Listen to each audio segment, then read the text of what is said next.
हे सागर देव, एक माँ की पुकार सुन लीजिए।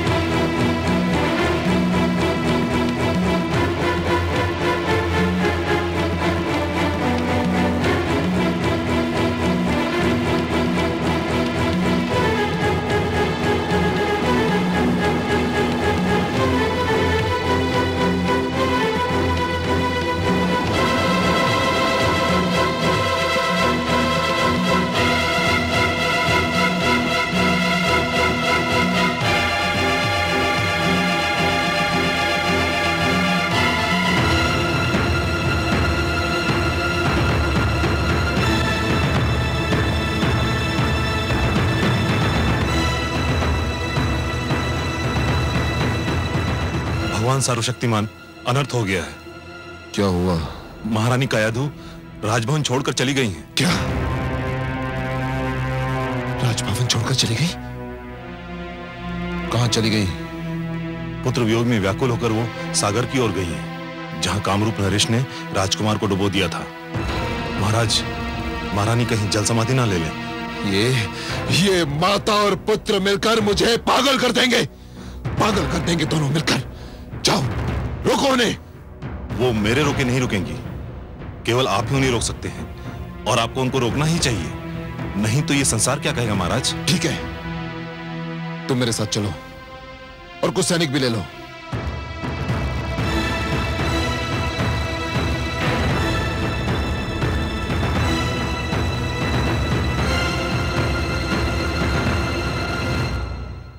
देवी, यह बालक तो जागने का नाम ही नहीं लेता। कब से सो रहा है? भला कब तक सोता रहेगा ये? बालपन की नींद है स्वामी, सो लेने दीजिए। आयु बढ़ती है, जीवन की चिंताएं और समस्याएं घेर लेती हैं, तब ऐसी नींद बहुत याद आती है। लोग तो तरस जाते हैं ऐसी नींद के लिए। आप सत्य कहती हैं देवी, पर बहुत सो चुका ये। अब इसे जागना होगा। कम से कम जागकर ये तो देखे कि इसके ननिहाल में इसका आदर सत्कार कैसा हुआ। मुझे खेद है पिताश्री। प्रणाम पिताश्री। प्रणाम माते। पिताश्री, मुझे खेद है कि आप अपने नाती का और अधिक आदर सत्कार नहीं कर पाएंगे। क्यों पुत्री? क्योंकि इसकी माता इसके वियोग में तड़प रही है। पुत्र प्रहलाद को उसके पास लौटने में और अधिक विलंब हुआ तो वो अपने प्राण त्याग देगी।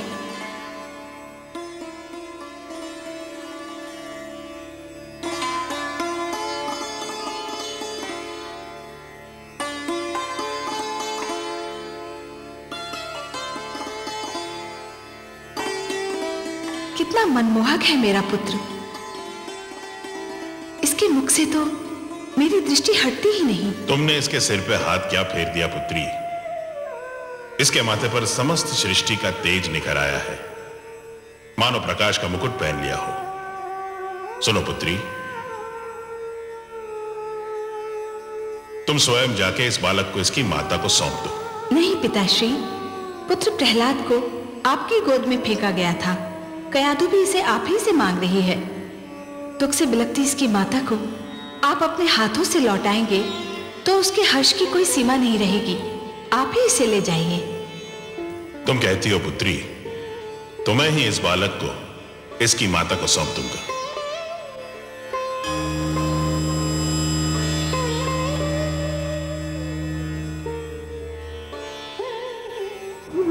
हे सागर देव, लगता है आपने अपनी सारी परंपरा को छोड़कर मेरे पुत्र की बलि स्वीकार कर ली है। मेरे लिए मेरे पुत्र के बिना जीवित रहना व्यर्थ है।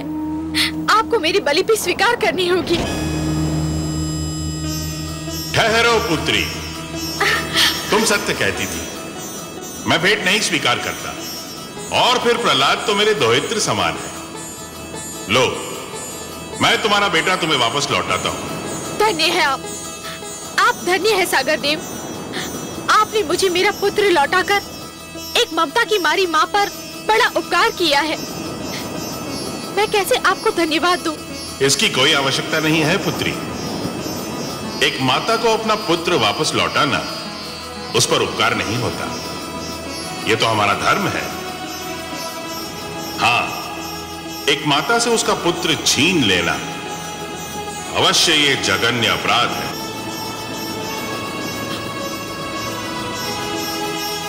मेरा पुत्र, मेरा पुत्र, मेरा लाल, मेरा लाल। माते, आप यहाँ कैसे आई और मैं यहाँ कैसे आया? मैं तो कारागार में था ना। हाँ पुत्र, तुम्हारे दुष्ट फूफा विप्रचित्ति ने तुम्हें सागर तले फेंक दिया था। परंतु मैं तो बहुत मीठा सपना देख रहा था। मैंने स्वप्न में अपने एक नानाशी को भी देखा। मैं उनके गोद में था। मैंने माता महादेवी लक्ष्मी को भी अपने पास देखा। कितनी अच्छी थी वो। उनके गोद में जाकर मुझे यूं लगा जैसे मैं स्वर्ग में आ गया हूँ। मेरा पुत्र,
महारानी।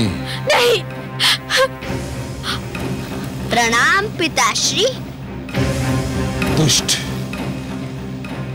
तुझसे पर्वत की ऊंचाई हार सकती है, अग्नि का ताप हार सकता है, समुद्र की गहराई हार सकती है, किंतु मैं तुझसे हार नहीं मानूंगा, कदापि नहीं मानूंगा। सैनिकों, पकड़ से। रुक जाओ सैनिकों। यदि किसी ने मेरे पुत्र को हाथ भी लगाया तो मैं इसके और अपने प्राण एक कर दूंगी। मैं भी महान असुरा तारक के महाबली सेनापति चंबासुर के पुत्र कयादु हूँ।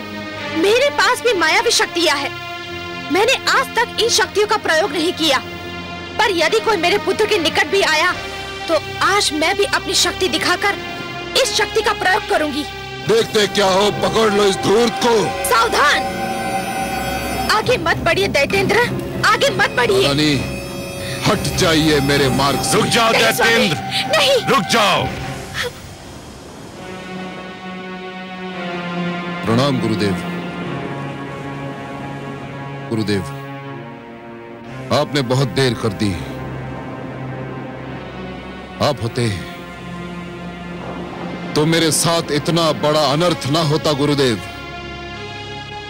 आपके ना होने से मेरे साथ क्या क्या ना हुआ। मेरा पुत्र मेरा सबसे बड़ा बैरी बन गया। मेरा उत्तराधिकारी मेरा महानतम विरोधी बन गया गुरुदेव। मैं जानता हूं दैत्येंद्र, मैं सब जानता हूं। तुम चिंता मत करो, अब मैं लौट आया हूं, सब ठीक हो जाएगा।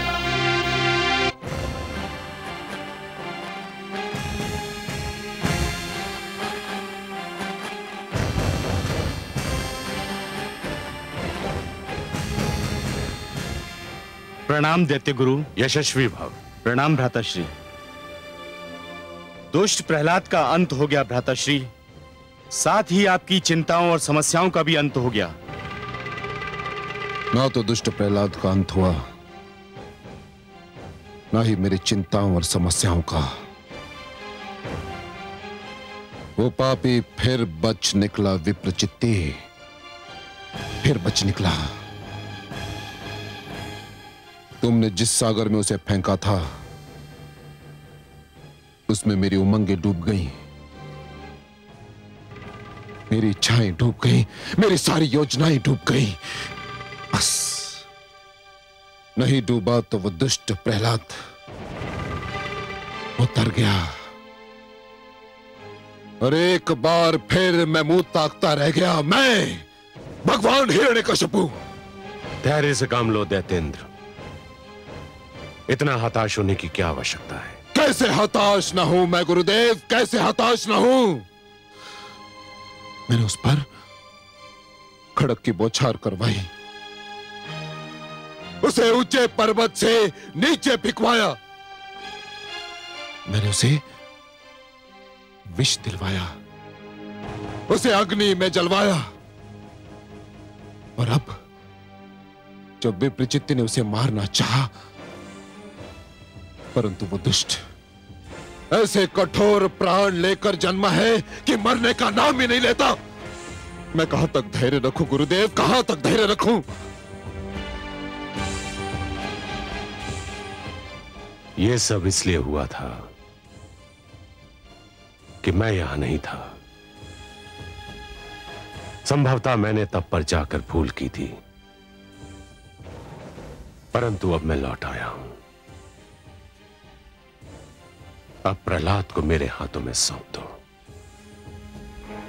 मैं उसे संभाल लूंगा। मैं तो समझा था तुम दोनों मेरे योग्य शिष्य सिद्ध होगे, मेरी अनुपस्थिति में गुरुकुल को संभाल लोगे, परंतु तुम दोनों सर्वथा अयोग्य निकले। सब अनर्थ हो गया। हम क्या करते पिताश्री?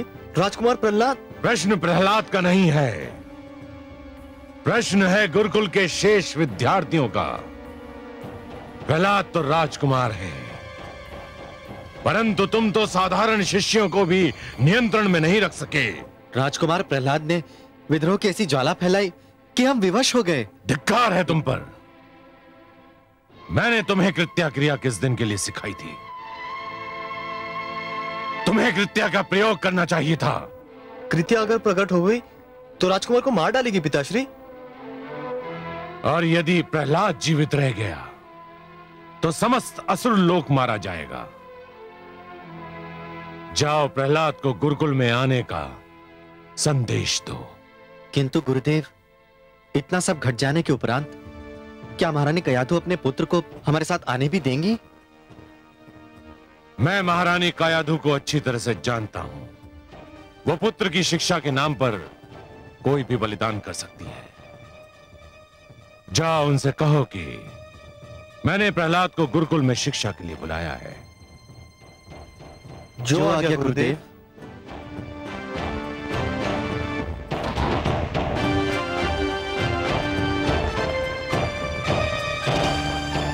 हे कमल नयन, ये कृत्या क्रिया क्या है?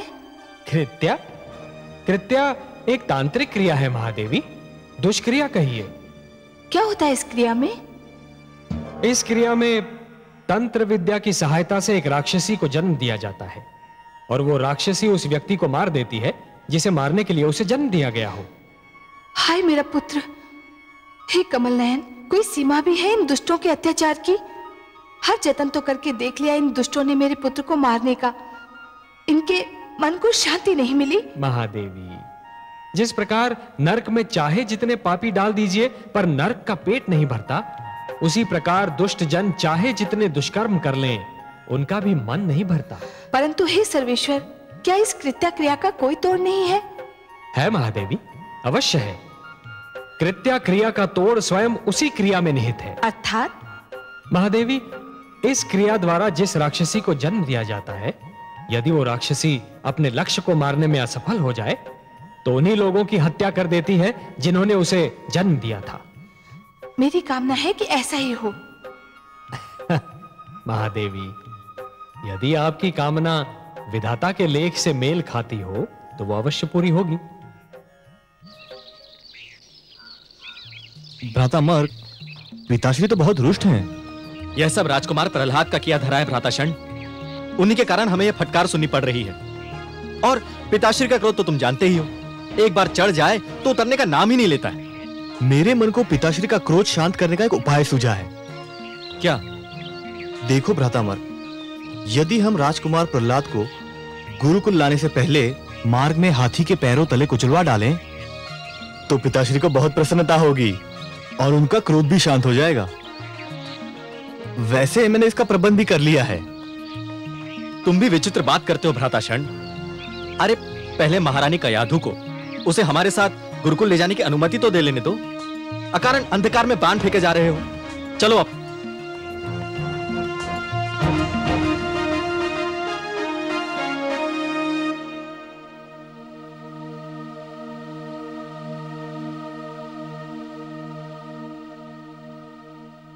महारानी की जय हो। असुरों के गुरुकुल से गुरुजन शंड और अमर्क आपसे मिलने आए हैं। शंड और अमर्क? अब वे यहाँ किस लिए आए हैं? वे कहते हैं कि उनका आपसे मिलना आवश्यक है।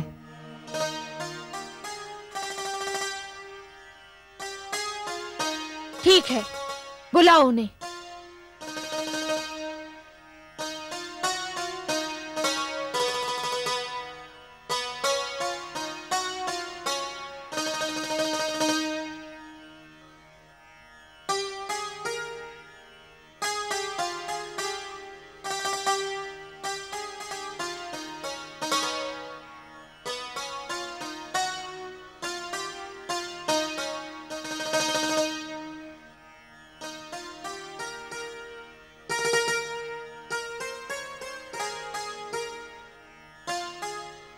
प्रणाम महारानी। राजमाता की जय हो।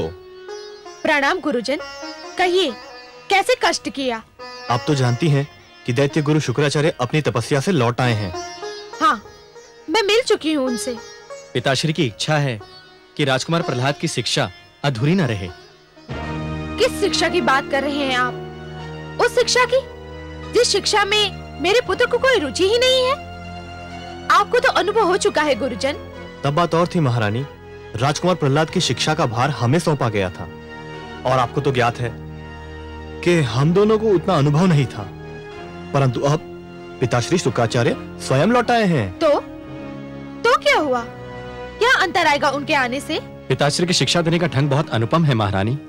वे स्वयं शिक्षा देंगे तो संभव है राजकुमार प्रहलाद कुछ संभल जाए और भगवान हिरण्यकश्यप का क्रोध भी कुछ कम हो जाए। राजकुमार की शिक्षा अधूरी रह गई और अधूरी शिक्षा अच्छी नहीं होती महारानी। मेरा मन तो नहीं करता, परंतु लगता है आप दोनों ने मेरी दुर्बलता पहचान ली है। मैं अपने पुत्र को पूर्णतया शिक्षित देखना चाहती हूँ। तो फिर देर काहे की? बुलाइए उन्हें। हम पिताश्री के आदेश पर उन्हें अपने साथ गुरुकुल ले जाने आए हैं। पर मेरे पुत्र की सुरक्षा का क्या होगा? वो पिताश्री की रक्षा में रहेंगे और फिर हम भी तो हैं। आप तो जानती हैं कि वे जब तक हमारे साथ गुरुकुल में थे हमने उन्हें कोई कष्ट नहीं होने दिया।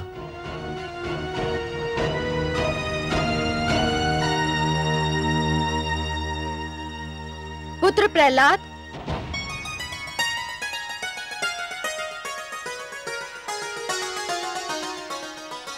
प्रणाम गुरुजन। आयुष्मान भव शिष्य। तेजस्वी भव शिष्य। पुत्र प्रहलाद, तुम्हारे गुरुजन तुम्हें अपने साथ गुरुकुल ले जाने आए हैं। उन्हें गुरु शुक्राचार्य ने भेजा है। ये तो बहुत शुभ समाचार है। मुझे बहुत दुख था कि मेरी शिक्षा अधूरी रह गई। तो तुम जाओगे उनके साथ? हाँ, अवश्य जाऊंगा। पुत्र, तुम्हें भय नहीं लगता? भय? किस बात से भय माते? शिक्षा से भय या गुरुकुल जाने से भय? जो शिक्षा और गुरुकुल से डरते हैं वे जीवन में कुछ नहीं कर पाते। परंतु पुत्र, तुम्हें कुछ हो गया तो? मुझे अब तक कुछ हुआ माते? आप चिंता ना करें, मुझे कुछ नहीं होगा। मुझे जाने की अनुमति दीजिए।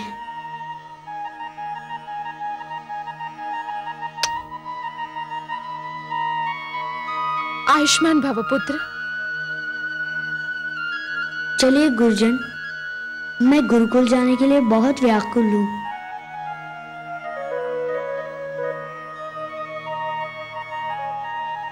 तुम्हारा आशीर्वाद है मेरे साथ। विश्वास करो, मुझे कुछ नहीं होगा।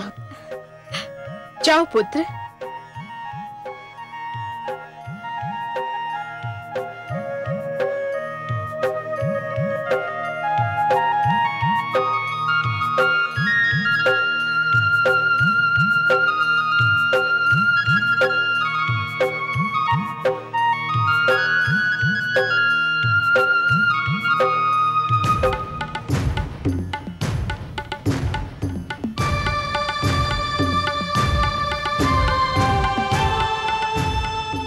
प्रणाम गुरुवर।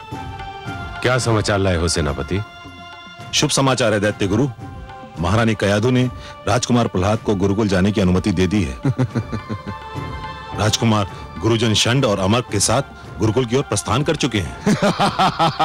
शुभ समाचार, अत्यंत शुभ समाचार। मुझे भय था हिरण्यकशिपु, कहीं महारानी कयाधु ममता की भावना के अधीन होकर प्रहलाद की राह ना रोक ले। पर दैत्येंद्र, यह तो आपके लिए अत्यंत शुभ समाचार है कि उन्होंने ऐसा नहीं किया। अब आप सब कुछ मेरे ऊपर छोड़ दीजिए। या तो मैं प्रहलाद को सीधी राह पर ले आऊंगा या सदा सदा के लिए आपकी राह से हटा दूंगा। मुझे शीघ्र से शीघ्र गुरुकुल पहुंचना चाहिए। मुझे विश्वास है जहां सब असफल हो गए वहां आप और केवल आप ही सफल हो सकते हैं गुरुदेव। किंतु गुरुदेव, मुझे तभी विश्वास होगा जब मैं उस दुष्ट प्रहलाद की मृत्यु का समाचार आपके मुख से सुनूंगा। मेरे गुरुकुल में जाने की देर है, समाचार आने में देर नहीं लगेगी।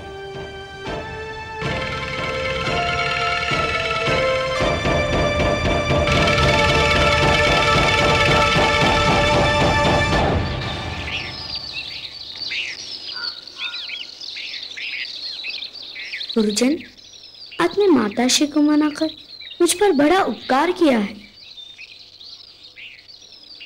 मैं अपने गुरुकुल के मित्रों से मिलने के लिए बड़ा व्याकुल था। वे भी तुम्हें देख के बहुत प्रसन्न होंगे। क्या हमें ज्ञात है कि मैं वहां आ रहा हूँ? नहीं, हमने यह निर्णय लिया था कि अचानक तुम्हें उनके समक्ष ले जाकर उन्हें अचंभे में डाल देंगे। अरे, ये आवाज कैसी? हाँ, शिष्य प्रहलाद, तुम यही ठहरो, हम देख के आते हैं कि ये हाथी कहां से आ रहा है। आओ भ्राता मत। हाँ, यही ठहरना।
देखा आपने कमल नयन, मेरा पुत्र कितना निडर है, हाथियों से भी नहीं डरा।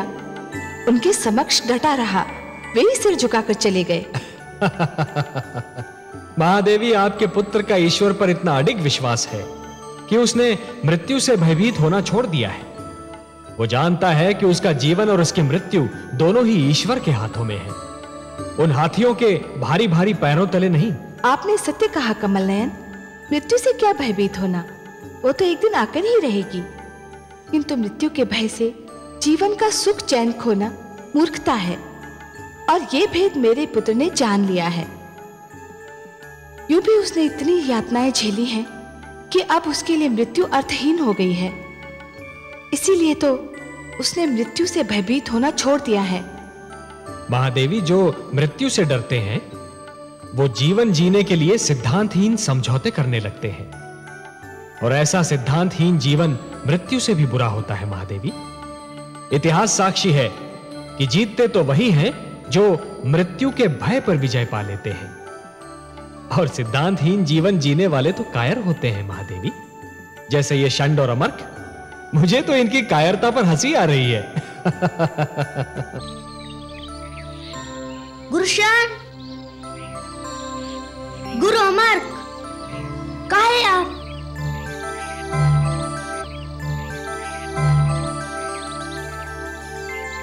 कहाँ चले गए थे आप दोनों?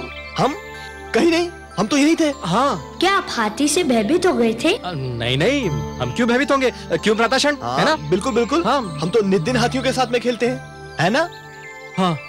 परंतु गुरुजन, लगता है ये हाथी हमारे संग खेलने नहीं, कुछ और करने आया था। कुछ और? चलिए गुरुजन, गुरुकुल में हमारी प्रतीक्षा हो रही होगी। हाँ चलो।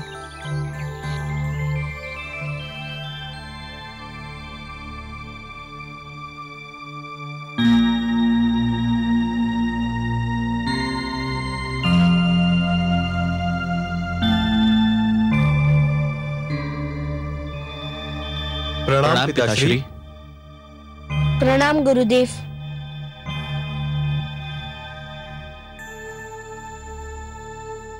आयुष्मान भव।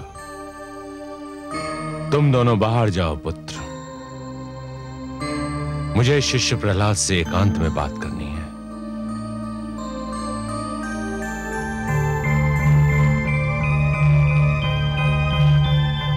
शिष्य प्रहलाद, प्रसन्नता हुई तुम्हें देखकर। कहो कैसे हो? गुरुदेव की कृपा से सकुशल हूँ। अब गुरुदेव के दर्शन से धन्य हो रहा हूँ। जानते हो प्रहलाद, मैंने तुम्हें यहाँ किस लिए बुलाया है? मेरी अधूरी शिक्षा संपूर्ण करने के लिए, और मैं इसे अपना सौभाग्य समझता हूँ कि मुझे आपसे शिक्षा मिलेगी। मैं चाहता हूं कि तुम्हारी शिक्षा संपूर्ण हो, परंतु उससे पूर्व मैं तुमसे एक प्रश्न पूछना चाहता हूं। मेरे प्रश्न का उत्तर दोगे? आपके प्रश्न का उत्तर देने की क्षमता तो नहीं है मुझ में, किंतु यथाशक्ति प्रयत्न करूंगा। शिष्य, तुम जानते हो कि दीपक का धर्म क्या है? प्रकाश फैलाना गुरुदेव, अंधकार से संघर्ष करना। संतान को भी कुल दीपक कहा जाता है, जानते हो? जानता हूं गुरुदेव। जानते हो तो फिर अपने कुल के लिए ऐसा दीपक क्यों बने हुए हो जो प्रकाश के स्थान पर अंधकार फैला रहा है, उनके कष्ट का कारण बना हुआ है।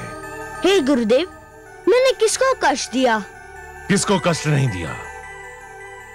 अपने गुरुजन को कष्ट दिया, अपने पिता को कष्ट दिया, अपनी माता को कष्ट दिया, और उससे बढ़कर अपने आप को कष्ट दिया। तुम्हें कटारों की तेज धार पर रख लिया गया, पर्वत से गिराया गया, विष पिलाया गया, नागों के बीच छोड़ दिया गया, अग्नि में जलाया गया, सागर में डुबोया गया। परंतु ये सब मेरे लिए कष्ट नहीं सिद्ध हुए, ये सब तो मेरी परीक्षाएं सिद्ध हुई, और आपकी कृपा से मैं इन परीक्षाओं में सफल हुआ। संभव है, किंतु तुम अपने माता पिता और समस्त असुर लोक के कष्ट का कारण तो बने हुए हो। उसका क्या उत्तर है तुम्हारे पास? हे गुरुदेव, यदि उनके कष्ट का कारण मैं होता तो विश्वास कीजिए, मैं अपने हाथों अपने जीवन का अंत कर लेता। परंतु ये सत्य आप भी जानते हैं और मैं भी जानता हूँ कि उनके कष्ट का कारण मैं नहीं हूँ। तो कौन है उनके कष्ट का कारण? मेरे प्रश्न का उत्तर दो प्रहलाद। मैं नतमस्तक होकर आपसे क्षमा याचना करता हूँ गुरुदेव, परंतु आपने मुझे उत्तर देने का आदेश दे ही दिया है, तो मेरा उत्तर भी सुन लीजिए। उनके कष्ट का कारण आप हैं।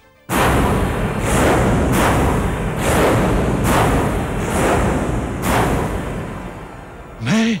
हाँ, हे गुरुदेव, आप मुझे क्षमा कीजिए, किंतु आपने अपना गुरुधर्म बुलाकर सबको कष्ट में डाल दिया। क्या बक रहा है धूर्त?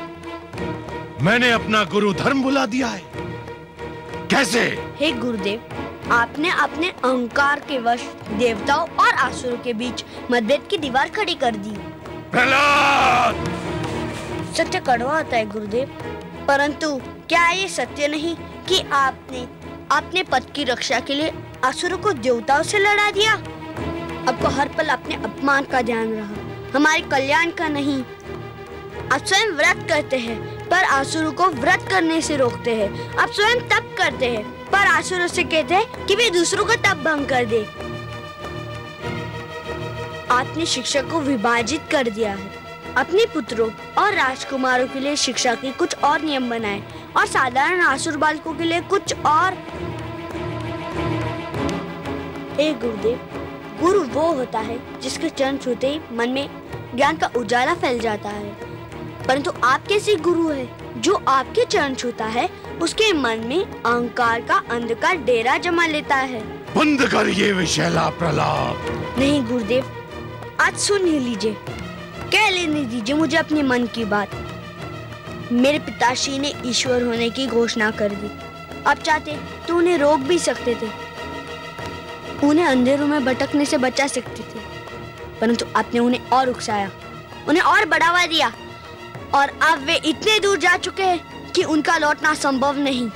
दुष्ट बालक, मेरे मन में तो आता है कि मैं इसी क्षण तेरा गला दबाकर तुझे मार डालूं।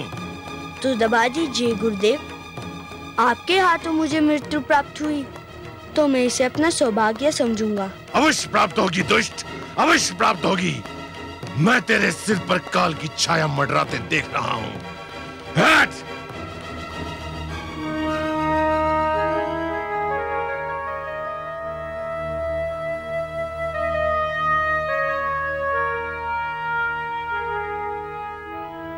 शिष्य भटक जाए तो गुरु उसका मार्गदर्शन करता है, गुरु भटक जाए तो उसका मार्गदर्शन कौन करेगा? आहा, वाह पुत्र, धन्य हो तुम। हे कमल नयन, सुनिए आपने मेरे पुत्र की बात। एक बालक ने जीवन का सारा दर्शन सामने रख दिया। इसी को कहते हैं गागर में सागर समो देना। महादेवी, सब लोग जीवन को विद्या की दृष्टि से देखने का प्रयास करते हैं, परंतु आपका पुत्र जीवन को भक्ति के नेत्रों से देखता है, इसलिए जीवन के सारे रहस्य उसे विदित हैं। और महादेवी, प्रहलाद को जीवन का एक सीधा और सरल सत्य भी ज्ञात है, और वो सत्य ये है महादेवी कि जिस प्रकार जब एक पुरुष भटक जाता है तो केवल एक ही व्यक्ति भटकता है, परंतु जब एक नारी के पैर डगमगाने लगते हैं तो समस्त परिवार डगमगा जाता है। उसी प्रकार जब एक शिष्य भटकता है तो केवल एक ही छात्र भटक जाता है, परंतु जब एक गुरु भटक जाता है महादेवी तो समस्त छात्र समाज भटक जाता है, और जब समाज भटक जाता है महादेवी तो समस्त राष्ट्र का संकट बन जाता है। परंतु हे कमल नयन, इतनी छोटी सी बात दैत्य गुरु शुक्राचार्य की समझ में क्यों नहीं आती? इसके कई कारण हैं महादेवी। हठ, अहंकार, घायल अहम की पीड़ा, और सबसे बढ़कर बुद्धि और विवेक का अंधा विरोध। उन्होंने अपनी सद्बुद्धि को अपने अहंकार के पास रहन रख दिया है। दैत्य गुरु शुक्राचार्य स्वयं भी भटक रहे हैं और हिरण्यकशिपु को भी भटका रहे हैं।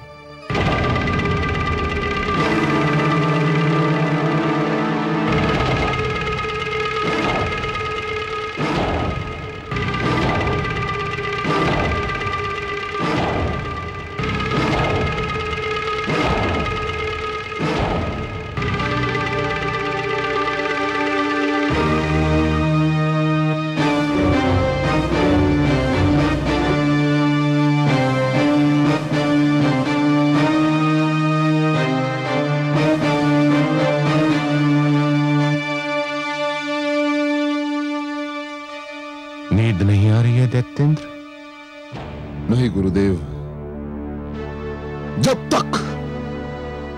जब तक वो दुष्ट प्रहलाद जीवित है, मेरी आंखों में नींद कहां?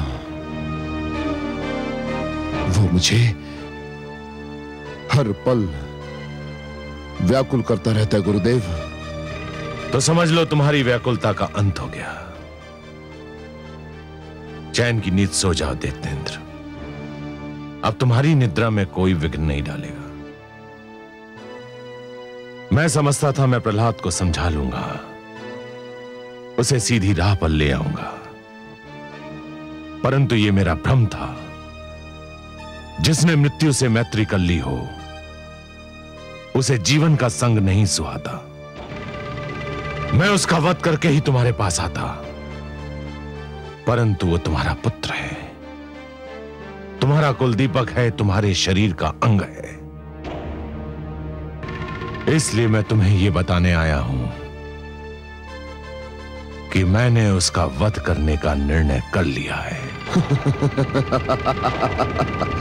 सुंदर, अति सुंदर गुरुदेव। हां शिष्य, मैं तुमसे यही कहने आया हूं कि तुम्हारा पुत्र भोर का सूर्य नहीं देख पाएगा। जाओ, चैन की नींद सो जाओ। धन्यवाद गुरुदेव, आपको कोटि कोटि धन्यवाद। मुझे तुम पर गर्व है शिष्य कि तुम असुर लोक के लिए और अपनी प्रजा का धर्म बचाने के लिए अपनी संतान को भी त्याग सकते हो।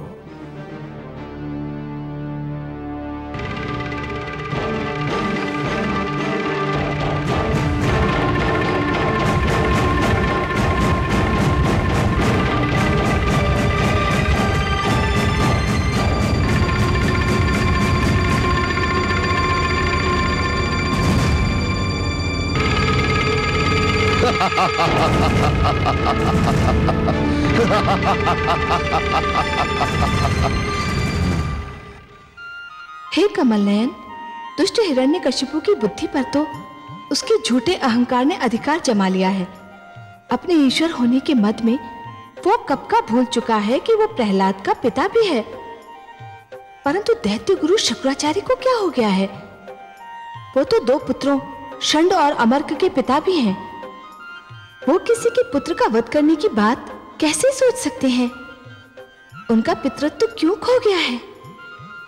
क्रोध के कारण महादेवी, क्रोध के कारण। जिस प्रकार अग्नि सूखी लकड़ी को सरलता से जला देती है, उसी प्रकार क्रोध सुंदर भावनाओं को सहजता से भस्म कर देता है। हे नारायण, दैत्य गुरु शुक्राचार्य तो विद्वान हैं, तो फिर वो ये क्यों भूल गए कि क्रोध विवेक का शत्रु है? उसे भूलने का कारण है उनका मुझसे वैर। वो मेरे विरोधी हैं, इसलिए मेरा विरोध करने की धुन में वो विवेक तो क्या स्वयं को भी भूल गए हैं। मेरा विरोध करने की भावना उनकी विद्वत्ता पर भारी पड़ चुकी है महादेवी। और अब दैत्य गुरु शुक्राचार्य कोई भी सीमा पार कर सकते हैं। आश्चर्य है, क्या दैत्य गुरु शुक्राचार्य ये भी नहीं जानते कि सीमा से अधिक विरोध अपने ही दुख का कारण बन जाता है? नहीं जानते महादेवी, दुर्भाग्य से वो इस सत्य को नहीं जानते, पर अतिशीघ्र जान जाएंगे। दैत्य गुरु शुक्राचार्य जिस पथ पर पग धरने जा रहे हैं, वहां उन्हें अश्रु और रक्त की धाराओं के अतिरिक्त और कुछ नहीं मिलेगा।